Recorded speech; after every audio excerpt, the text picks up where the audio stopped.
Résoudre les difficultés dans les relations amoureuses, bien ça demande de la pratique, mais ça demande aussi de l'attention.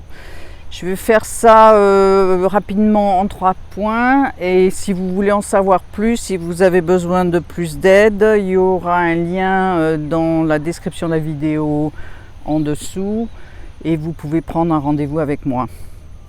Bon, mais en 3 points, je vais faire bref. Le premier point, c'est qu'il faut arrêter d'utiliser les mots toujours et jamais. Alors vous savez, quand on a des récriminations les uns envers l'autre, l'un envers l'autre, on dit « bon, toi tu fais toujours ça » ou « tu fais jamais ça ».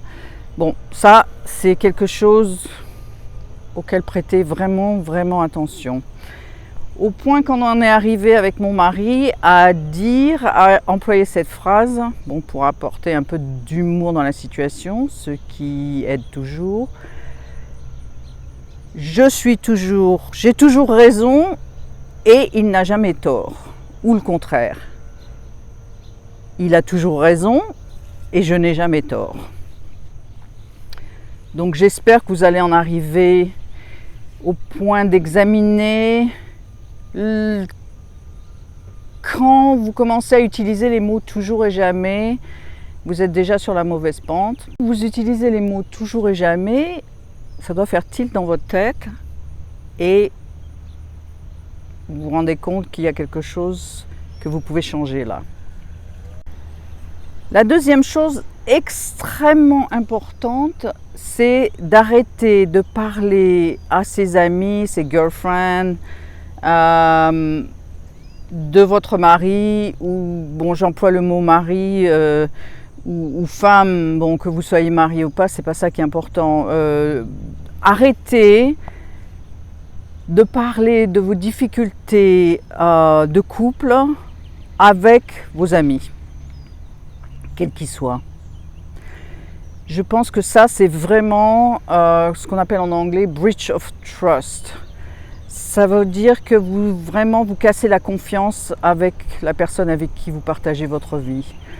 Si vous avez vraiment besoin d'en parler avec quelqu'un, bon, si vous êtes croyant, vous en parlez à votre prêtre, à votre pasteur, à la personne avec qui vous avez une relation spirituelle. Mais les histoires dont on parle entre amis, de l'autre quand il n'est pas là, ça non.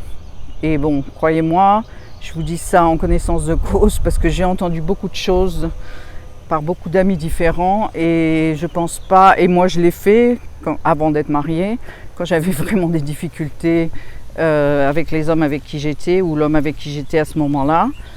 Et ça marche pas. Enfin, vous avez l'impression que ça marche parce que sur le moment, vous allez vous déblatérer, dire ce que vous avez sur le cœur, donc vous allez vous soulager, mais dans le fond, ça marche pas. Donc voilà, ça c'est le deuxième point. Arrêtez de faire du gossip avec les amis sur la personne avec qui vous partagez votre vie. Alors le troisième point, c'est un peu différent. Ça veut dire que au lieu de porter votre attention sur l'autre, vous portez votre attention sur vous-même. Par exemple, vous pouvez faire ça en réfléchissant dans le passé, dans votre passé, qu'est-ce que c'est qui vous rappelle la situation difficile que vous vivez maintenant, Donc ça peut être évidemment les relations qu'avaient vos parents entre eux, ça peut être des relations amoureuses passées dans lesquelles vous vous êtes déjà retrouvés dans cette situation. Voilà, bon, mais le principal c'est que vous portez votre attention sur le passé et sur votre passé au lieu de porter votre attention sur l'autre. Bon, après on peut voir quelle est la meilleure manière de résoudre ces difficultés qui se sont présentées dans le passé, mais déjà je pense que rien que le fait de porter l'attention sur vous-même, votre passé, qu'est-ce que c'est que ça vous rappelle, ça va changer les choses. Les 3 points, vous enlevez toujours et jamais de votre vocabulaire quand vous avez des difficultés dans vos relations amoureuses, surtout pas avec l'autre. Vous ne déblatérez pas avec vos amis sur vos difficultés dans vos relations amoureuses. Et le troisième point, c'est que vous arrêtez de porter l'attention sur l'autre, mais vous portez l'attention sur vous-même, et déjà en commençant par examiner votre passé. Bon voilà, si vous avez aimé cette vidéo, un pouce, clac, souscrivez, je crois qu'on dit oui, souscrivez à ma chaîne YouTube parce que je fais des vidéos une fois par semaine. Et ensuite, si vous pensez que je peux vous aider, regardez dans la description en dessous, il y a un lien, vous pouvez prendre un rendez-vous avec moi.